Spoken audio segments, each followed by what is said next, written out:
Hey, what's going on, everyone? So, today we're in and doing another deck breakdown. This is a deck that is actually kind of old slash kind of new, doing some Traptrix deck. The Traptrix have been getting a little bit of rogue status because if you can get a couple good traps onto your field, you have a pretty good way of a couple of good negates and, of course, a few good stall cards too. So it's kind of good. If you can go first, you can get this deck going. Let's just start getting into it. First off, we're doing 3 copies of Traptrix Pudica. Pudica is just like the main card. You definitely need 3 of in this deck.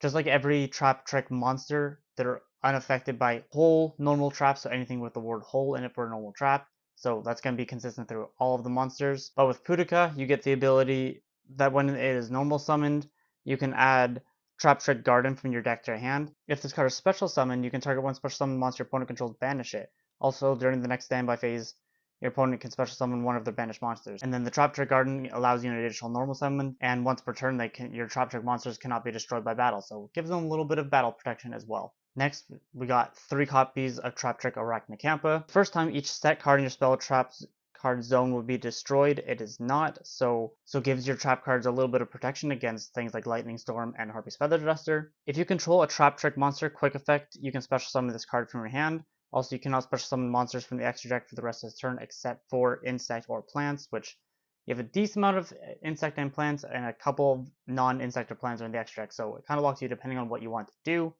But you're using this to get a Traptrix monster on the field, and if need be, you can get some little protection of your back row. Now we're doing 3 copies of Murmello. When this card is normal summon, you can add 1 whole normal trap from your deck to your hand, so on summon, you can definitely just get whatever trap card you need, which is really perfect for this deck. And then if this card is special summon, you target 1 spell trap your opponent controls, destroy it. So being able to, once you're able to special summon this card, getting rid of some of your opponent's back row is definitely going to be good. Hence why this is a 3 of for sure. And then we're on Traptrix Mantis. When this card is normal summon, you can add 1 Traptrix monster from your deck to your hand. Again, getting whatever one you need to kind of start your plays. Once per turn, you can target 1 spell trap you control, return the targeted hand, then you can set 1 other spell trap from your hand. So basically, if you had to set something off of the effect of Sarah or anything like that, you can re-bring it back to your hand and then set another one so your opponent doesn't know which trap you're playing. Then we're going with 2 copies of Dondina. When this card is normal summon, you can target 1 Traptrix monster in your graveyard, special summon in your defense position. So that includes itself, because when this card is special summon, you can target 1 whole normal trap in your graveyard, set it, but banish during the end phase of the next turn if it's still on the field. So you're most likely going to be playing it anyway. So you can special summon another copy of this card. You can special summon a copy of your Mermello to pop one of your opponent's cards. It's actually pretty versatile. Now we're doing 2 copies of Traptrix Nemesis. If you activate a whole normal trap, you can add to your hand or special summon 1 Traptrix monster from your deck except for Nemesis. So activate any trap, you get a free special summon onto the field for another easy way of getting your special summons, which is actually really cool. And then just 1 for Traptrix Atrax. I really feel like just 1 is perfect because this kind of gives you the ability to make your trap cards into spell cards in a way, because you can activate whole normal trap cards from your hand, and the activation of your normal traps cannot be negated. So it gives your trap cards being negation protection and being able to use them as spell cards if you wanted. So this would be a pretty decent normal summon or card just to bring out, depending on which plays you have. So I like having just 1. Then I play 2 copies of Rika Princess. During your main phase, you can special summon this card from your hand, but while it's face up in the monster zone, you cannot special summon monsters except for plants. So another thing that kind of locks you a little bit if you just need a level 4, just a free special summon though. But you're going to be using this more for your kind of hand trap effect. When your opponent activates a monster effect while you control a Rika monster, quick effect, you can shuffle this card from your hand or graveyard into the deck and tribute 1 plant monster to negate the effect. So essentially, you're going to be tributing your own copy of Rika Queen's Darina, which its effect activates when it gets tributed, which we'll go over her effect when we get to it. Next, I like to play a little bit of going second cards if you kind of get stuck, so at least you have 1 kind of board breaker of just 1 copy of the kaiju, just to kind of tribute over something if you can get over some opponent's boss monster. And then I'm playing with 2 Parallel Exceed. Parallel Exceed is a pretty good card to go into because if you link summon, you can special summon this card from your hand to the zone the link points to, and since you're going into a link 1 really easily, you're getting a free special summon of Parallel Exceed. and then when this effect activates, you can special summon the other one from your deck. So you get 2 level 4s on the field, and I think that's fine. Having a third one might end up kind of just being in the way a little bit, so running 2 is just perfect. So that's it for the monsters. Now time to go on to the spells. So for spells, I only have one kind of specially draw card, which is Trap Tantalizing Tune. Discard 1 insect or plant monster or 1 normal trap, draw 2 cards. So it's basically you're getting rid of a trap into the grave, which then you can bring back to then get your pot of greed, draw 2. Next, we're playing 2 copies of Traptrix Garden, which, as I was saying, during your main phase you get an additional normal summon of a Traptrix monster. So you can normal summon one and then get another level 4 on the field right away. And then you get your normal summon effects right away there too. Then also, as I was saying, each time an insect or plant monster you control would be destroyed by battle each turn, it's not destroyed, so you kind of get a little bit of good battle protection to at least protect your monsters a little bit. And then the other effect that most people don't really use too much either is you can banish one monster you control, special summon one Traptrix monster from your hand or graveyard. Using Garden to banish, to bring out your Pudica, lets you target banish, so it's still not the best, but it's a good way of getting rid of something so you can then attack for game going second. So running 2 of these is perfect. And then one card that I'm still experimenting with whether it actually is worth it or not. Going into 2 copies of Link into the Vrains. Special summon 1 monster from your hand but it negates effects. Then immediately after effects resolve, Link summon 1 monster using that monster. And that Link summon cannot be negated. So of course you're going to be special summoning the Sarah off of this. And then if the Link monster you control is destroyed by battle or card effect while this card is your graveyard, you can banish this card, add 1 monster from your graveyard to your hand with the same original type as those monsters destroyed. So once you get into any of your plants, you can bring something else. You can kind of continue off a little bit. So it gives you a little bit of power as well. So I'm kind of experimenting whether I want to keep these in the deck or not, but that's why I do those right now. But that is it for the spells. Now we're going to go into the traps. Okay, traps, the kind of bread and butter of the deck. Gotta be running 3 Hold a T. Hold a T is definitely one of the best things because it synergizes with the deck so well. So you definitely need 3. You can activate this card at the turn it was set by discarding 1 normal trap. Special summon this card in defense position as a normal monster. Earth, plant, level 4, 400, 2400 defense. So if you don't even use it, you still at least get a good wall. And this is not treated as a trap card. You can banish this card from your graveyard, then target 1 Traptrix monster in your graveyard, special summon it. You can only use 1 effect once per turn. So again, you activate this, banish, and then bring out the Pudica to be able to banish an opponent's monster. So 3 Hold a T is definitely what you need. Next, I am running 2 copies of Gravedigger Trap Hole. When your opponent activates a monster effect in their hand or graveyard, opponent's banished monster effect is activated, negate its effect, and if you do, inflict 2000 damage to your opponent. So really perfect way of stopping hand traps, any banished effects, or any graveyard effects. Really good card, and then get 2000 burn is really good. Right now, I think 2 is perfect because if you have open with 1, then you can activate 1 later as well from the deck if need be. So it's a really good way of having 2. 3 might be a little bit too much because you have 3 ratios of traps off a little bit too much. Going to Floodgate Trap Pull. When an opponent summons a monster, change that monster face down defense position. Monsters changed to defense position cannot change their battle position. Now I'm doing 2 copies of Network Trap Hole. When your opponent special summons a monster from the main deck or graveyard. So if it gets special summoned from the graveyard, getting a free banish, again, non-targeting, is a really good way of getting rid of something. So next I'm playing 1 copy of Traptrix Trap Hole Nightmare. I'm thinking of maybe playing this at 2 because it's the only real negate that the deck really has. When a monster that was special summoned this turn activates its effect on your opponent's field, negate the effect, and if you do, destroy it. So really good, except for the fact that it's only the turn it's summoned. So if your opponent activates something, then they chain something to negate this effect, and it's kind of sitting duck. So that's why I'm thinking of possibly putting this to 2 instead of only 1. But if you can get 1 negate, turn 1 right away, you're going to slow them down. Next, I'm playing Bottomless Trap Hole. Again, just only 1 of. Now, when your opponent summons a monster with 1500 more attack, destroy that monster, and if you do, banish it. So again, it's not really targeting the monster, so that's a good thing as well. But things that have less than 15 are going to be coming out as the materials to bring out something, and then once you bring out something that is more than 15, it's probably a boss monster that can't be destroyed anyway. So that's why only playing 1 of these is fine. because it's very hard to kind of figure out which one you want to get rid of in this circumstance. So then lastly, for the hole trap cards, I'm playing 2 of Time Space Trap Hole. When your opponent special summons a monster from the hand or extra deck, shuffle that monster into the deck, then you lose 1,000 life points for each returned. So that's the bit of the downside, is burning yourself for 1,000. But if it makes it so that you're basically getting rid of a monster for special summon from the extra deck, like, it's just the easiest way of doing it right away. So it's when it's summoned, so you want to pop it as soon as it hits the field to kind of just get rid of it. And then lastly, playing 1 Trap Hole of Spikes. This, I'm only playing one of for that little bit of just in case battle protection still. Because there's still sometimes that the battle phase is actually very important, but I know it's not as important nowadays, but still, it's always good to have at least 1 battle protection. When an opponent's monster that was normal or special summoned this turn declares an attack, destroy the attacking monster, and if you do, inflict damage to your opponent equal to half the original opponent's monster's attack. So again, it's only the turn that it's summoned, so if it sits and then doesn't attack this turn, so that's why it's kind of slow.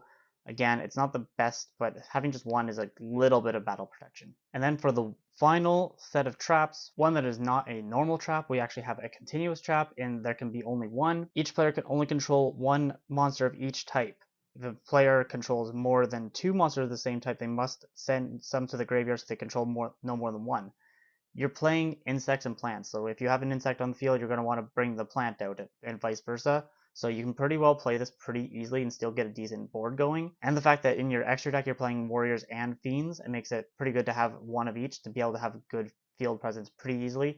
And especially since you're setting this, you're going to set up your board first, and then as soon as you realize what your opponent's kind of playing, you're going to play around that with having so they can only play 1 of each, especially if they're playing something like heroes that's all warriors.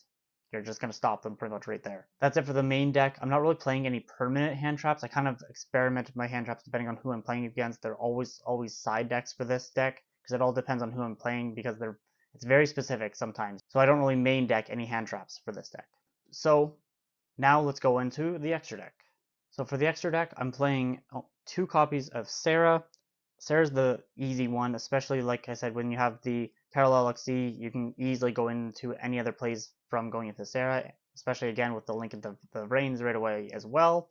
Because if a normal trap card is activated, you can special summon 1 Traptrix monster from your deck with a different name. Or if your other Traptrix monster as effect is activated, you can set 1 whole normal trap directly from your deck. So playing around Sarah's the main starter. You definitely need at least 2. I would recommend 3 if you possibly as well. Next, Traptrix Pulera. It gives you 2 insect or plant monsters, still unaffected by traps, just like every other Traptrix monster. You can only use each effect once per turn. After you activate a whole normal trap card, you can set it instead of setting it to the graveyard, so activate it, and then you have the opportunity to use something like that, something defensively again. During the end phase, you can target 1 Traptrix monster in your graveyard, special summon or defense, and again, it's not negating the effect, so end phase, special summon, get another thing going right away off that special summon, get more plays going, set you up for next turn. And then finally for the link monsters, Traptrix Atupus, which is basically your kind of beater. All Traptrix monsters you control gain 1,000 attack while you have a trap card in your graveyard, which are almost always going to have one. Once per turn, you can target 1 face-up card your opponent controls up to the number of insect and plant monsters you control, negate their effects until the end of the turn, then apply the following effect. Banish 1 normal trap in your graveyard, and if you do, destroy 1 of the targeted cards. So not the best boss monster there is in the game, but gets some negates, at least on your turn. You can at least get 1 since you're going to have her out. And you're getting a monster up to 2800, so nothing crazy attack-wise. It's not going to be the most powerful, but your 28 is still somewhat respectful, so you're not beating over anything crazy with her. Next, we're doing 2 copies of Traptrix Panicula. So while this card's material is unaffected by trap effects, and the activated effects of monsters the same type as this card's material, you can only use each of the following effects once per turn. You can detach 1 material from this card, add 1 Traptrix monster from your deck to your hand. So as soon as you have Sarah out, you're activating your effect then for 1, and then Sarah's going to be chain 2 to get another card out. If a monster owned by your opponent is sent to the graveyard or banished by card effect, except for during damage step, you can attach 1 of those monsters as material. So if you're getting this out and you're using your traps to destroy or banish an opponent's monster, you're adding it to material, therefore it's now unaffected by something else on the field, which is really good. Next, we're going with 2 copies of Traptrix Rafflesia. Traptrix monster you control, except for Rafflesia, cannot be destroyed by battle or card effects. Your opponent cannot target Traptrix monsters except for this one for card effects. So you have to get rid of Rafflesia first, basically, before you can do anything else. It's a really good defensive card. Once per turn, quick effect, you can attach one material from this card, send one whole normal trap that meets its activation requirements from the deck to the graveyard. This effect becomes that effect. So it's a really good way of getting through your opponent's hand traps. That's why I run 2 of the Gravedigger trap holes, so that if you have one in hand, perfect to already activate it. The other one you can do right away with the Rafflesia on your field to then get a good negate out of the hand with Gravedigger. So I really like that. It stops some Nibiros, some Ash Blossoms. It's a really good effect to kind of do anything with Rafflesia there. And then I'm playing 1 copy of Traptrix Alurus. You can only use 1 effect once per turn. You can attach 2 materials from this card, special summon 1 level 4 insect or plant monster from your graveyard, again getting your special summon effects out. If opponent's monster leaves the field because of your card effect is now in the graveyard or banished, you can attach 1 material and special summon to your field. So similar to the Paniculus. So you're just getting your opponent's monsters onto the field. So it's in a way a change of heart because you're getting rid of them or banishing them. You're just taking it back onto your field. So you're getting some defenses built up later. Next, we're going with 1 copy of Rika Queen. This is the card you're going to be bringing out any level 4s, but you can attach 1 material from this card, then target 1 plant monster or 1 Rika card in your graveyard, add it to your hand, so detach and then re-add, if so, because that's detaching its cost, so you're re-adding something right away. If this card with material is tribute, you can special summon 1 rank 5 or higher plant Xyz monster from your extra deck or graveyard, then you can attach this card as material. So you're tributing with the other Rika in your hand as your hand trap protection, and then you're re-bringing out the Sacred Tree Beast. Because during your main phase, you can activate this effect, quick effect, target 1 card with the same type, monster, spell, or trap in your graveyard attached to this card as material. During your opponent's turn, when a card or effect is activated, quick effect, you can attach 1 material of the same type, monster, spell, or trap, from this card, and if you do negate the activation, if you do that, destroy that card. So it's a once per turn negate of a monster, spell, or trap, depending on which materials are attached to it. So again, a pretty good defense. Then for a little bit of like stalling, if you're not sure what your opponent's kind of doing, if you kind of have a bit of a bricky hand, you can just go simply into number 41 Babushka.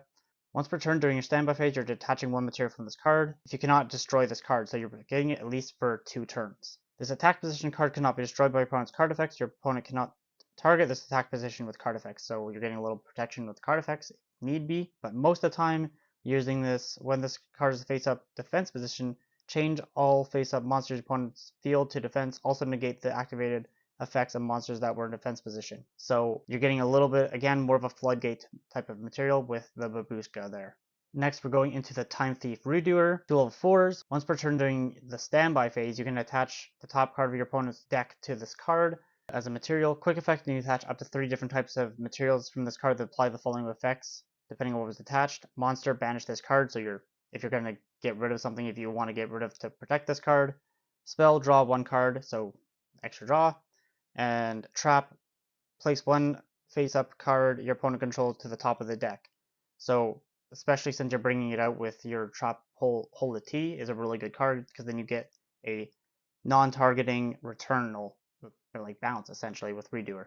And then finally, I'm running the number F0 Utopic Future and F0 Utopic Draco Future package. Way too easy to bring out Utopic Future because it's just 2 Xyz materials with the same ranks except for number monsters, because like all your Xyz monsters basically are rank 4s, so it makes it really easy to bring Utopic Future out on top. And then you go on top using the Utopic Draco Future. You can also see some of this card by using number F0 Utopic Future you control as material, transfer its material to this card. So simply going to the Utopic Future, boom boom, easiest way of bringing it out.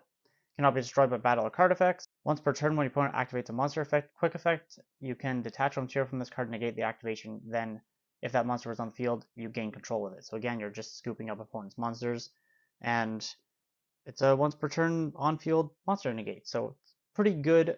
I know it's died out in popularity a little bit, but still pretty good for some negates to get onto the field, especially with a deck that doesn't have that many negates. So that's the deck profile. It is mostly the insects and plants that you play with the Traptrix. I really like this deck because it's a good stall deck. It kind of slows people down. It really messes up people with what they're going to do. It kind of sucks in the way that if you're going second, you can't exactly do much because you're going to have a bunch of traps in your hand. You're not going to be able to set them. You're not going to really be able to play them, which is not ideal. But either way, still fun to play whenever you get the opportunity actually to go first and get your traps set. If not, you can still get some quick plays going and some defenses going if you have to get stuck going second. So you can get a little bit if you're going second, but not too much.